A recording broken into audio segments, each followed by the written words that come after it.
Oi você, chega mais ao nosso vídeo e podcast de mulher inteligente e madura. É o LilithCast, que você já sabe, né? Tem episódios novos toda quinta às 7 da noite no YouTube e no Spotify. Agora me diz aí, você também é uma mulher sobrecarregada? A gente ouve falar muito sobre a jornada tripla da mulher moderna, que se refere às responsabilidades no trabalho, em casa, consigo mesma. As expectativas sociais historicamente atribuídas às mulheres, combinadas com a busca por igualdade no mercado de trabalho, contribuíram, sem dúvida, para essa sobrecarga.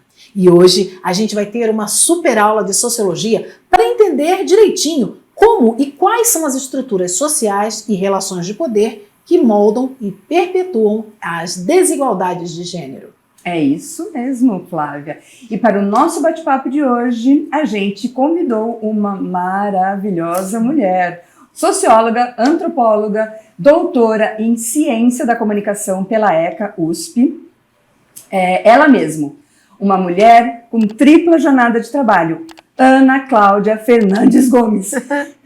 Não Gomes Fernandes, como você fala, tá? Tem 13 anos que eu conheço a Ana e eu tô sempre falando o nome dela. E aí eu vou... Bem-vinda. Desculpe. E a pergunta que não quer calar, mulher. Como é que dá conta? Difícil, bem difícil. Porque assim, desculpa, aquelas desesperadas que interrompem. Casada, 2 filhos adolescentes e acabou de defender doutorado. E dá 1000 aulas. E professora universitária. Professora universitária há muitos anos.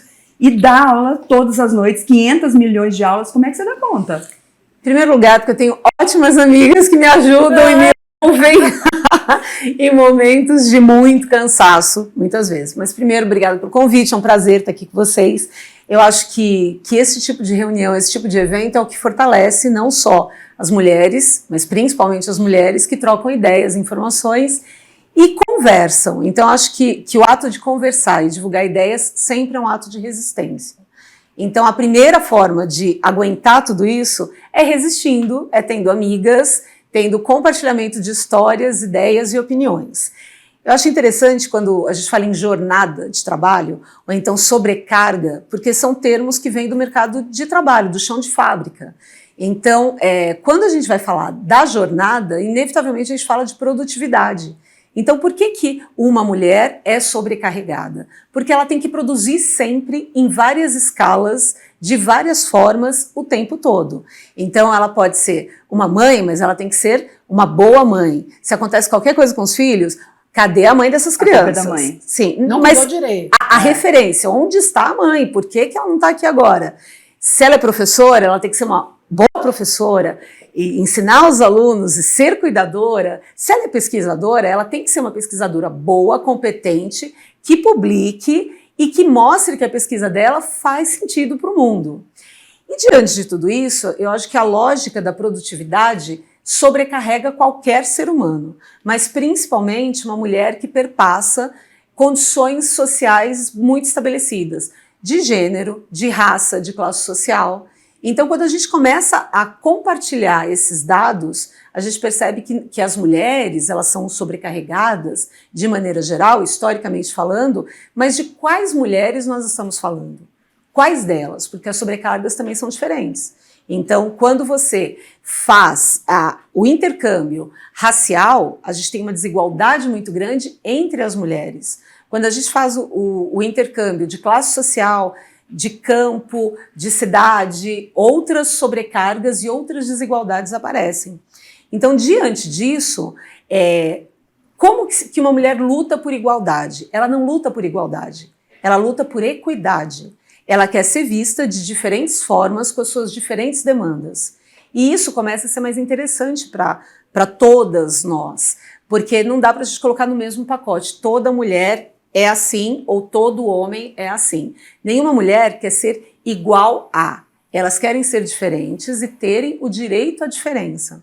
Então existe muitas vezes uma romantização muito grande de que você é uma guerreira, você é poderosa, olha quanta coisa você faz. Você é minha heroína. Ela faz porque ela quer muitas vezes. O importante é que ela tenha escolha, mas que não seja romanceado a ponto de exigir que essa mulher sempre tenha a mesma produtividade, a mesma qualidade, a mesma boa vontade, porque isso é impossível.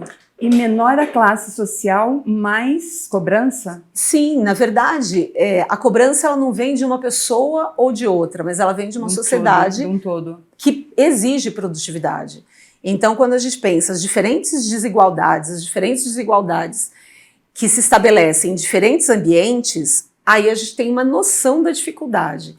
Então, a mulher trabalhadora que de repente tem que sair muito cedo de casa, pegar transporte público, voltar para casa pensando que ainda tem que fazer o jantar, muitas vezes não acompanhar a dinâmica da família, ela precisa de uma rede social que cuide dos filhos enquanto ela não está em casa, dependendo do lugar onde ela mora, e aí a gente tem vários relatos de mulheres que se juntam para juntas irem até um ponto de ônibus, porque saem muito cedo de casa e podem sofrer algum tipo de violência.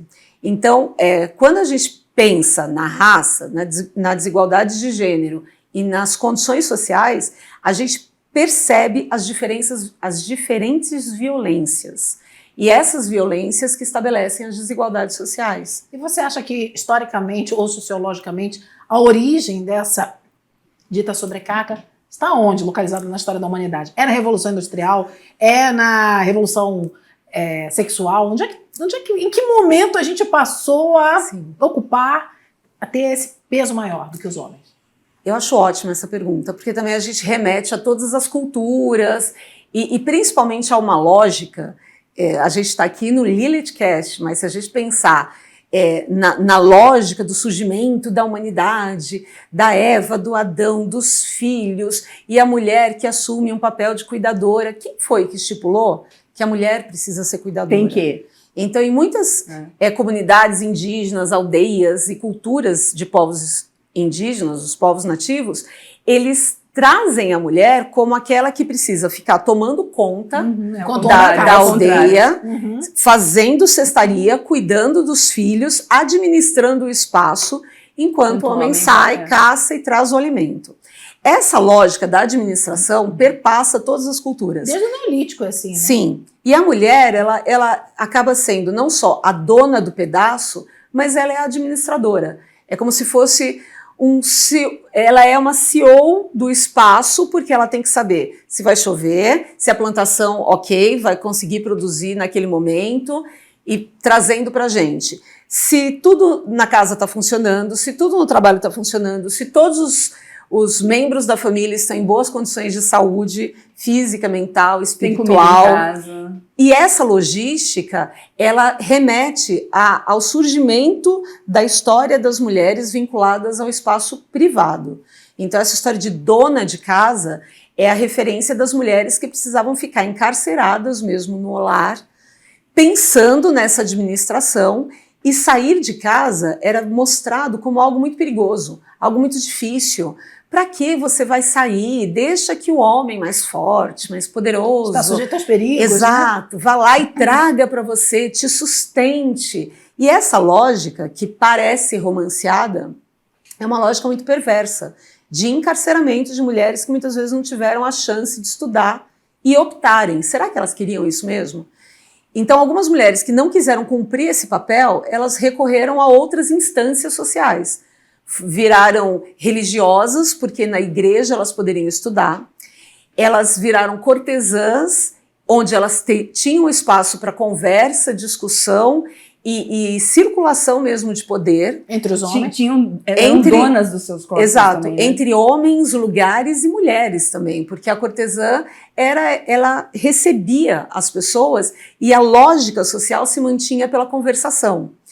E essas mulheres, tanto dos povos originários, as cortesãs, as religiosas, elas faziam um contraponto, muitas vezes, àquela mulher burguesa dona de casa, porque a lógica da dona de casa é uma lógica de uma sociedade burguesa e produtiva.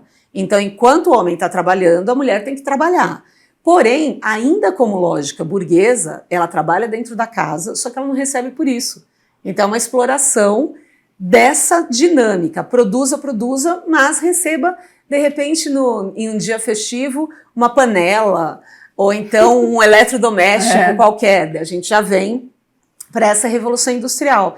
que associa o lar a uma espécie de templo sagrado, mas essa mulher tem que ser produtiva. Então a máquina de lavar roupa para ela lavar roupa e passar e fazer outras coisas. O liquidificador, a batedeira. E aí tem histórias incríveis de mulheres que muitas vezes não sabiam lidar com a parafernália tecnológica de casa e elas se sentiam bastante incompetentes. Quando surgem as primeiras marcas com aqueles bolos em pó, de mistura de bolo em pó, muitas não queriam comprar porque achavam que não dava trabalho, e se não desse trabalho não era um bom bolo. E aí começaram a criar estratégias para que aquele bolo desse mais trabalho. Olha, você não precisa só misturar o pó, mas tem que misturar, sei lá, outras coisas, demorar não sei quanto tempo, tirar, cortar, rechear, esfriar, e aí o bolo ficou mais socialmente reconhecido como trabalho feminino. Então, não tem um momento histórico, mas são todos os momentos históricos que vão compactuando essa ideia da produção em uma sociedade capitalista como a nossa, extremada, mas também a ideia de que se você não sofrer, parece que não é bom. E esse sofrimento condicionado a uma romantização é muito complicado, principalmente para as mulheres, porque ela tem que ser a super-heroína, a guerreira que dá conta de tudo, e não é bem assim. Você acha que a mulher gosta dessa romantização em torno da sobrecarga? Eu acredito que as mulheres, elas, de maneira geral, e aí fazendo pesquisa, baseando essa referência de gênero, muitas têm diferentes expectativas de vida, né? Então a gente teria que fazer um mapeamento e conversar com muitas delas. Mas muitas acreditam no romance. Então, quando a gente, desde da infância... Ainda acredita na princesa? Sim, vê os contos de fadas, onde os príncipes são os salvadores. Essas mulheres, muitas vezes, se identificam com essa romantização extrema de ser salva por alguém. Então, enquanto algumas esperam, outras não percebem que esperam e outras se rebelam. Então, ao se rebelar, muitas vezes com os papéis sociais instituídos, essa mulher ela assume uma outra identidade. Quem ela é? Ela é uma profissional que, de repente, não quer assumir outros papéis sociais, mas se ela não quiser assumir, será que vão pedir e esperar que ela assuma? Será que ela vai ser bem vista socialmente ou não? Então tem algumas pessoas que vão compartilhar com essa ideia de quererem seguir o padrão, porque muitas vezes não seguir o padrão é muito difícil, é muito complicado, dependendo da cidade, dependendo da família, dependendo da presença da religião. Do local também, né? No interior mais, nas grandes capitais menos, talvez menos. Porque existe se a gente for recorrer à teoria sociológica, antropológica, o que é a sociedade? É um conjunto de regras. E quais são as instituições que mais incidem na vida dos indivíduos? A escola, a família, a igreja, o Estado e os meios de comunicação de massa. Então, se a gente pensar famílias, qual a lógica familiar? O Antônio Cândido vai falar que a família brasileira é composta de maneira patriarcal por um pai autoritário, por uma mulher submissa e por um filho amedrontado. Hoje em dia, a gente tem que rever, não existe mais só a família patriarcal, e não existe só essa lógica de determinação, mas existem escolhas que muitas vezes não são liberadas e, de certa forma, oferecidas, não só às mulheres, mas aos indivíduos de maneira geral. Qual é a nossa resistência? É o estudo, é a informação. Se para nós isso é fundamental, 2023, com tantas histórias a serem contadas, por que a gente está aqui? Lutando e falando por mulheres que não tiveram a mesma chance. Então, enquanto a escola ensina que a mulher tem que, muitas vezes, assumir o lar, de repente engravida e tem que interromper a escola para cuidar dos filhos, ou a família, desde pequenininha, a menina recebe uma piazinha, uma geladeira, tem que ficar ninando o bebê. É uma forma de condicionamento, mas mais do que condicionamento, é uma forma de transmissão cultural que é opressora, de uma maneira geral. A mulher, na verdade, é coagida a agir de acordo com os padrões. E aí a gente tem religiões que vão dizer que é isso mesmo, que tem que ser assim. Temos um Estado que muitas vezes não trabalha com a equidade, então a gente tem casos de mulheres que até hoje recebem muito menos que os homens exercendo a mesma função, e um Estado que, de certa forma, corrobora com as violências. Então, por exemplo, delegacia de violência contra a mulher. Muitas não funcionam aos finais de semana. E isso ainda era uma discussão. Nem 24 horas, né? Exato, não precisa. Então, quer dizer, a até violência é deixada de lado. Mulheres, né? Não tinham delegadas mulheres até pouco tempo atrás. E mesmo essas mulheres que vão ocupando diferentes cargos, elas têm que justificar o que elas estão fazendo, muitas vezes, em um mundo que, teoricamente, não era para elas. Então, elas, muitas vezes, têm que assumir uma postura de mais força para mostrar, olha, eu estou aqui porque eu consegui estar aqui. Ninguém me ajudou, não é um favor, é uma conquista. Então, por exemplo, ter mulheres em diferentes cargos é fundamental para que a gente entenda essa lógica de gênero e mercado de trabalho. Falei para vocês que ia ser uma super aula de sociologia. A gente falou que ia ser, né? Agora que vocês não sabem, é que assim, parênteses, né? O LilithCast nasceu aqui, de uma conversa entre mim, entre a Elisley e a Ana Cláudia, mais uma amiga nossa muito querida, num café, durante vários cafés na universidade. Então a gente está muito feliz de você estar aqui com a gente conversando sobre esse assunto. A gente sabia que um dia esse dia ia chegar para a gente conversar sobre todas essas inquietações que a gente tem, que a gente traz na alma, né, Ana? Agora, falando sobre inquietação, uma coisa que eu penso, sobre a qual eu penso bastante. Você acha que, de alguma forma, isso não te parece bastante introjetada, essa coisa de sobrecarga da qual a gente reclama tanto, mas está tão introjetada na alma feminina que já somos cobradas por outras mulheres a sermos assim sobrecarregadas, do tipo, mãe, olha, tem um filho e uma filha. Filha, lava a louça. Por que? Não, mas filha, arrume os brinquedos que seu irmão... Eu sou filha mais velha. Então, quando eu era mais velha e meu irmão mais novo, minha mãe dizia, vai lá e arruma a bagunça dos brinquedos. Eu dizia, mas eu não vou arrumar. Quem fez a bagunça foi o André, meu irmão. Não, mas você é a filha mais velha, você é mulher, você tem que dar o exemplo, vai lá e arruma. Você é mulher. Então, mas era um outro momento, né? A criança dos anos 70, 80 e tal. Mas você acha que essa, de alguma forma, isso vem junto com... Tá no nosso DNA, nós sermos sobrecarregadas e sem querer passarmos essa ideia de a sobrecarga natural para outras mulheres? Ou estamos vencendo isso? Eu acho que é uma transmissão cultural, né? Então, quando a gente fala que algo é normal em uma sociedade, é que segue as normas padrões, as normas mais repetidamente aceitas. Existe sim essa transmissão, e principalmente em diferentes grupos, com diferentes instâncias das regras sociais. Então, uma mulher que precisa ser criada desde o início para casar, que já tem enxoval, para bordar, para cuidar da casa, para ter as prendas domésticas. Mulher prendada, exato. Fazer o enxoval da minha filha para ela casar. O que remete à época dos casamentos arranjados. Então, muitas mulheres acreditam que fazer isso e transmitir esse tipo de conhecimento foi o conhecimento que ela teve. Então, passando para a filha, é como se ela estivesse levando uma herança. E a herança nem sempre é conscientemente prejudicial. Então, muitas mulheres, muitas mães vão achar que estão fazendo o melhor possível pelas suas filhas. Sim, claro. Diante disso, como que a gente pode contrabalancear?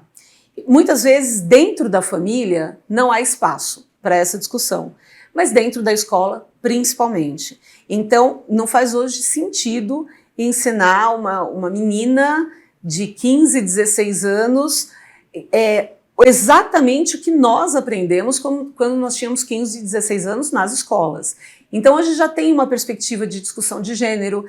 Para onde vai uma mulher? Ela vai para onde ela quiser. E essa frase é muito importante de ser pensada e discutida em sala de aula.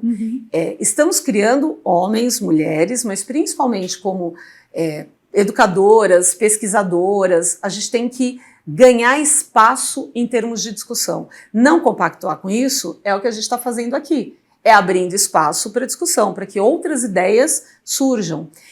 Então, se a gente percebe essa discussão dentro de casa, homem pode, mulher não pode, ou vice-versa, quem é que vai reeducar essa mãe? A escola? Os meios de comunicação de massa? O Estado?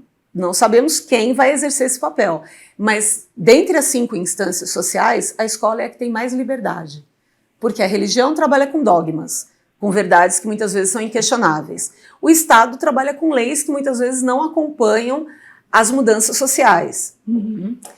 E os meios de comunicação, que também são um espaço bastante interessante, eles abrem uma discussão, mas não conseguem aprofundar.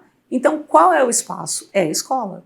Nesse espaço, a gente consegue quebrar ou mostrar diferentes possibilidades. E é complicado também a gente observar o verbal, né? A gente observa, por exemplo, um casal, quando tem filhos, principalmente filhos pequenos, a gente observa o verbal. A mulher falando para o marido, ai, me ajuda a cuidar dos filhos. Me ajuda? Fizeram juntos, os filhos são dos dois. Como me ajuda? É dividir, né? Esse verbal precisa ser cuidado e observado como é que vai ser a discussão, né, o diálogo entre esses Mas dois ainda precisa a mulher homens. dizer me ajude, porque senão... Não, precisa dizer, Não mas deveria não ser. é estranho Ah, essa ele é bom palavra. marido, ele até me ajuda. Ele até me ajuda. Sim. Não tem essa. Sim. É. O auxiliar é sempre aquele que impulsiona, mas não é o principal responsável. Mas os dois, então, filho dos dois, exato. Né? Porque é um compartilhamento de responsabilidades que muitas vezes perpassa toda essa condição histórica. Então, quem ajuda, de fato? O que significa ajudar? De novo, a gente volta àquela questão da dona de casa, da gerente, que não precisa de ajuda dele, porque ela dá conta, e não é assim. Né? E você é mãe de uma menina e de um menino. Uma menina mais velha. Como é que você lida com isso em casa, sendo uma antropóloga, socióloga? Como é que você se vigia para não perpetuar isso na tua família? Eu converso. E tudo que eu estou falando aqui para vocês, a gente conversa sempre. Então, quando eu me deparo com lógicas de um mundo extremamente reacionário, extremamente patriarcal, extremamente machista, eu, no mínimo, não me calo e falo, olha, mas isso é um absurdo. Mas isso faz sentido? Por quê? Como faz sentido? Em que maneira isso se estabelece? Mas lembrando que mesmo eu fazendo esse intercâmbio, trocando ideias, as pessoas têm escolhas, as pessoas vão escolhendo ideologias, vão se comprometendo com ideologias. Sim, então, tem o entorno também, né? Exato, não é só a ação do pai e da mãe, mas é a ação de uma família extensa. E como essa família extensa criou a sua história e como ela é contada. Então, acho que o mais interessante é a gente fazer esse contraponto. Escuta, você está fazendo isso, mas você acha que está certo isso? Pensar dessa maneira, apesar que não existe o certo ou errado. Tudo é discutido e tudo é pesquisável. Mas eu acho que como pesquisadora é a minha grande influência para os meus filhos. Então eu não me vejo somente como mãe. Eu sou uma mãe, pesquisadora, professora. Existem agora prêmios na academia que valorizam essa pesquisadora mãe. E isso demorou muito tempo para acontecer. Só que a partir do momento que a gente pensa, de novo em produtividade, que uma pesquisadora mãe é aquela que muitas vezes não consegue produzir tanto em termos de artigos e tal, porque ela tem outras demandas, por que ela precisa ser evidenciada? Porque ela também está fazendo um trabalho de responsabilidade social, de transitar muitas vezes entre mundos que foram afastados. Então, quando a gente junta pesquisadora, mãe e professora, a gente está revertendo muitas vezes uma situação de dominação, mas ao mesmo tempo a gente está, de certa forma, se comprometendo com uma sociedade que precisa repensar. O que um pesquisador faz? Questiona. O que uma mãe faz, basicamente? Ela protege. E o que uma professora faz? Ela instiga, ela vai tentar trazer outras discussões. Então a mãe, pesquisadora, professora, ela é alguém que não compactua com verdades prontas. Ela é alguém que sabe que ela optou por isso, na verdade, ela ama, ela protege, mas a ideia de cuidadora é uma ideia que começa a ser combatida. Porque você cuida de quem? De quem não tem condições de se cuidar. E a ideia é você capacitar as pessoas para que elas se cuidem, elas tenham autonomia. Então, quando a gente chega na fase da adolescência dos filhos, essa lógica da autonomia entra em xeque, muitas vezes. E aí, como que a gente tenta equilibrar? Historicamente, só voltando àquela referência, quando as mulheres saíram de casa e ocuparam o mercado de trabalho, duas profissões foram reconhecidamente legítimas. professora e enfermeira, porque as duas eram dedicadas exclusivamente ao cuidar. Depois que essas enfermeiras e professoras foram ganhando outros espaços e surgiram mulheres com outras funções, de novo, os universos se fecharam. Então, se a gente pensar entre os professores, a maioria do ensino infantil é composto por mulheres. E os homens, muitas vezes, falam, não, mas eu não tenho jeito com criança. Será que não tem jeito? Ou não foi incentivado a isso? Ou também não quer Ou tentar, quando né? entra no universo, sofre uma série de preconceitos e resistências. Então, essas enfermeiras, essas mães, essas professoras comprometidas com cuidar, hoje têm uma outra função. Não é cuidar, é cuidar, proteger e trabalhar com autonomia. Então, são outras vertentes de uma mesma história que começa a ser recontada. Então, é muito válido, eu acho, sociologicamente falando, antropologicamente falando, a gente pensar que os paradigmas, eles existem para serem desconstruídos. Então, eu lembro que quando eu iniciei na graduação, eu tive um professor, o Ottaviani, que ele falava, estamos numa crise dos paradigmas. Então, tudo que a gente se baseava, tudo que achava que era sólido e inquestionável, se desfez. Então, se a gente pensar, isso falando em anos 90. Nem tinha Bauman ainda, nem pensamento de Bauman ainda, né? Anos 90, já não tinha aquela divisão primeiro e segundo mundo tão estabelecida, porque né, a condição geopolítica tinha mudado. Ainda nos anos 90, todos os ismos, que são os excessos, eles estavam sendo questionados. Então, numa crise completa de paradigmas, o que a gente tem que fazer? Realmente criar novos paradigmas, criar metáforas, criar conceitos, não nos conformarmos com respostas padronizadas e, principalmente, por que acontece isso? Porque sim, por que não? Não, isso não existe. Somos curiosas e somos criadoras de paradigmas. E aí, diante dessa criação, a gente tem que recriar os papéis. Como socióloga, nos seus estudos, enfim, de décadas, existe algum grupo social em alguma sociedade fora brasileira em que a mulher seja menos sobrecarregada do que a brasileira?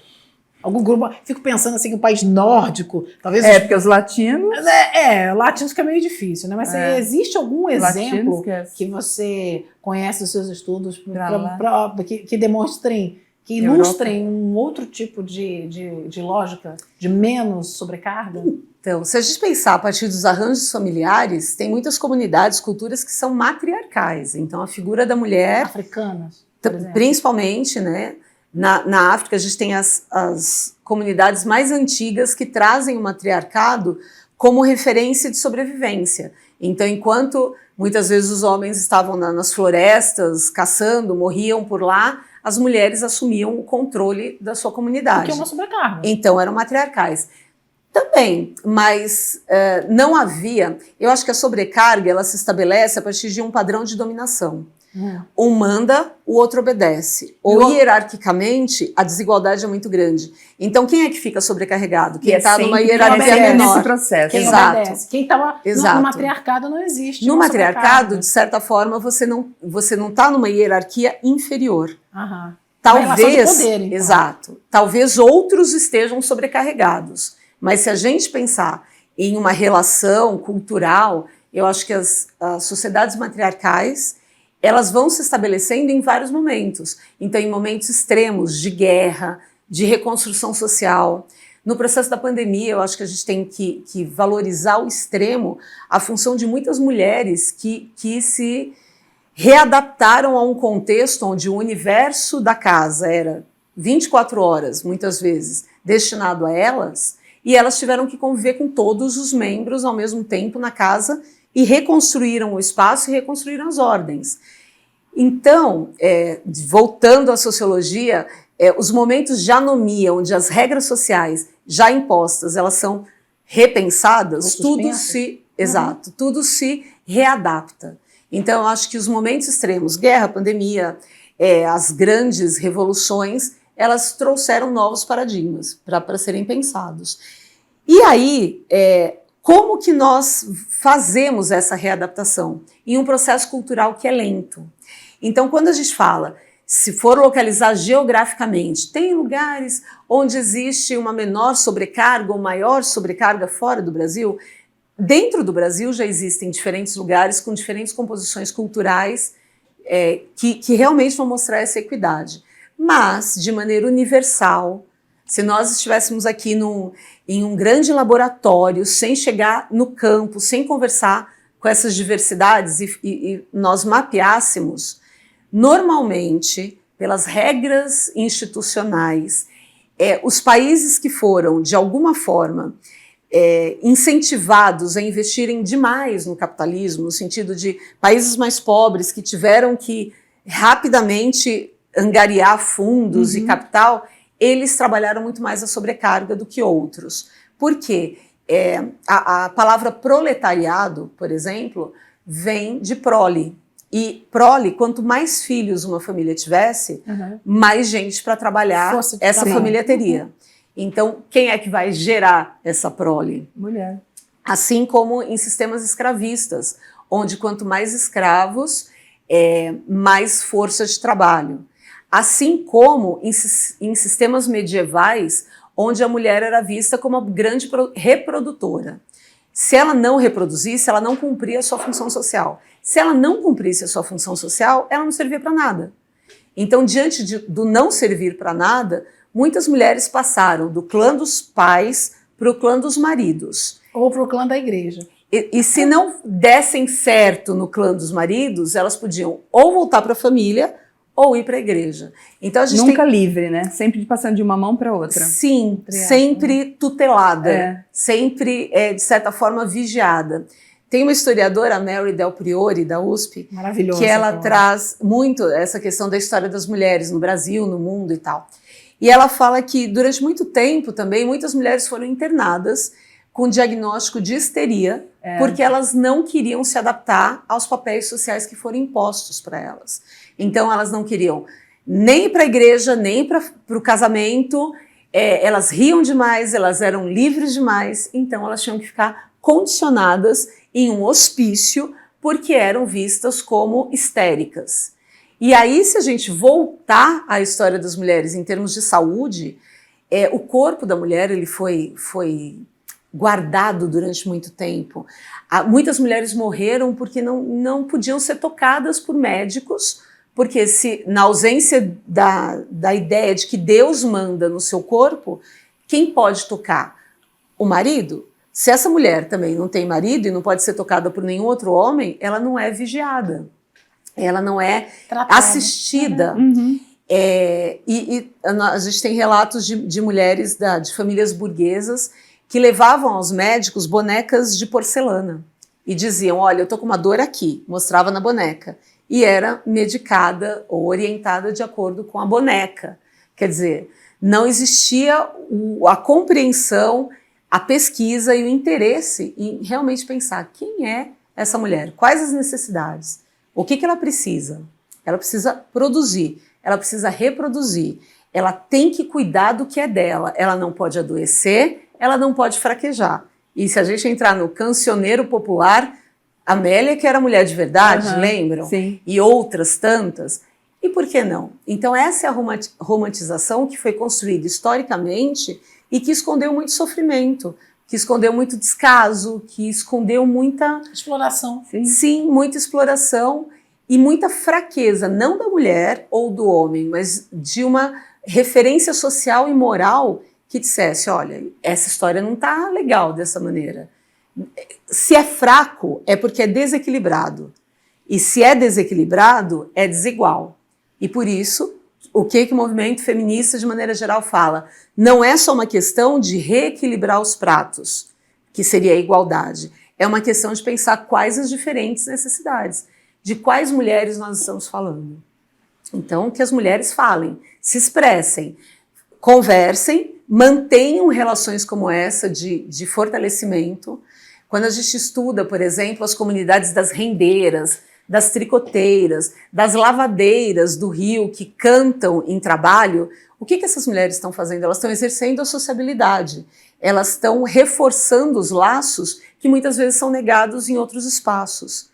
O Zimmel, também sociólogo, ele fala que o que é a sociabilidade? É um jogo. E no jogo existem regras, existem vencedores e vencidos. Então, durante muito tempo, a nossa história foi contada como a partir dos vencedores e as mulheres vencidas e submetidas. Hoje a gente está criando novos jogos, novas regras, para tirar um pouco essa carga de vencida. Estamos escrevendo as nossas histórias e somos vencedoras, competitivas tanto quanto. É o Boaventura Sousa Santos, né, que fala que é a história escrita dos vencedores? Ou era, né? Sim, sim. E aí daí ele mesmo faz uma distinção entre o sul e o norte. Aí ele vai falar de povos do norte que são mais submetidos a essas regras porque foram colonizados em algum momento, mas os povos do sul foram mais, de certa forma, submetidos às condições não só de colonização, mas de religiosidade e tudo mais. E aí você citou o Bauman, eu acho interessante um exemplo que me veio. O Bauman, dentre outras coisas, ele vai falar da modernidade líquida. E um líquido, ele nunca é realmente preso em um espaço, ele flui. Vai, né? Só que você estabelece pequenos repositórios. Então, acho que essa discussão de gênero é como se fosse um grande líquido que vai ocupando diversos aquários, diversos receptáculos. Mas o que a gente pode fazer? Quebrar, libertar esse rio e deixar o rio fluir. E conversar sobre isso, né, Ana? Sim, dessa maneira. A nossa produção, adivinha, já levantou a plaquinha dos 5 minutos. Ah, é sério? Mas nosso café gostoso. costumava render mais, né? Só porque tá gostoso. Ana, obrigada demais pela sua presença. É uma delícia te ouvir, mulher. Sempre, né? Você, só pra gente fechar, Sim. você disse que a escola, de todas as estruturas sociais, parece ser aquela que pode reverter esse jogo, começar a reverter esse jogo junto às gerações mais novas. O que ler para ajudar a escola? O que os adultos, as novas gerações aqui, mas nós adultos, o que a gente pode, as gerações que não estão mais na escola, que já estão nas universidades ou fora delas, para facilitar essa compreensão. Para ajudar nesse movimento. Para que não seja tão tarde, que demore mais 20, 30 anos para isso acontecer. Sim. Eu acredito que a gente tem que ler principalmente o que as mulheres escrevem. Porque durante muito tempo as mulheres não puderam escrever. E quando escreviam, muitas vezes, quem assinava os trabalhos eram os maridos, os pais, enfim. Ou as mulheres pseudônimo, sob né? pseudônimo. Sim, né? Exatamente. Um pseudônimo masculino. Para ser reconhecido. Sim. Então, existem, não sei, um livro em específico, existem vários que a gente poderia citar, mas eu acho que um caminho bom é perceber o que as mulheres estão produzindo na ciência. Então, em diferentes áreas, o que a gente gosta de ler, o que a gente gosta de estudar. Eu gosto muito de uma autora que chama Júlia Lopes de Almeida, que ela foi uma das que escreveu no início do século, foi premiada com o nome do marido, e depois ela conseguiu abrir espaço no jornalismo, e dos primeiros contos dela foi livro das noivas, livro para as noivas, alguma coisa assim. Júlia Lopes de Almeida? E aí, quando ela começa a publicar, as pessoas falam, nossa, que interessante, ela está dando dicas de matrimônio, de família e tal. E ela estava fazendo justamente o contrário, de maneira disfarçada, ela estava colocando algumas novas ideias.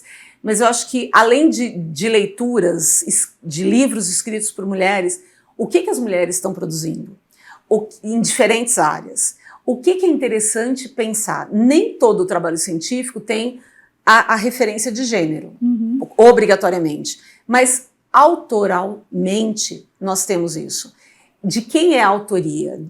Qual é a sua história que você registra em algum momento da sua tese, do seu trabalho como professora, no meu caso, mas principalmente, como que você vai deixar a sua marca? Eu gosto muito de poesias, por exemplo, que enaltecem as possibilidades, que não são fechadas. Falando tanto em mulheres, falando tanto em gênero, me lembrei do Fernando Pessoa, que ele, a partir do momento que ele vai criando várias referências, eu gosto muito de uma que ele fala mais ou menos o seguinte: para ser grande, ser inteiro, nada teu exagera ou exclui, ser todo em tudo que fazes, assim como a lua que o lago inteiro ilumina, porque alta vive. Então, acho que essa mensagem que eu queria deixar no final, que leiam mulheres, que as mulheres escrevam, que a gente continue fazendo esse trabalho, porque só assim a nossa lua vai brilhar no céu e iluminar o lago, que seria essa sociedade. Acho Ai, que é delícia. isso. Ai, que poética. Obrigada, volta. Obrigada pela conversa de hoje, maravilhosa. Obrigada Obrigada a mesmo, Ana. vocês. Seja bem-vinda sempre que você quiser. Obrigada. LilithCast te recebe de braços abertos. Você sempre. tem participação nele. Afinal, você é uma das madrinhas do LilithCast. Pois né? que bom. É um ritual de passagem, né? Uma ideia que se concretizou. Tenho muito orgulho de vocês. Gente, então... você. Gente, obrigada pela audiência. A gente espera vocês no próximo episódio do LilithCast. Não esqueçam de seguir nossas redes. Onde é que a gente está mesmo, hein? Spotify, YouTube e Instagram. Beijos. Até a próxima, gente. Tchau, tchau.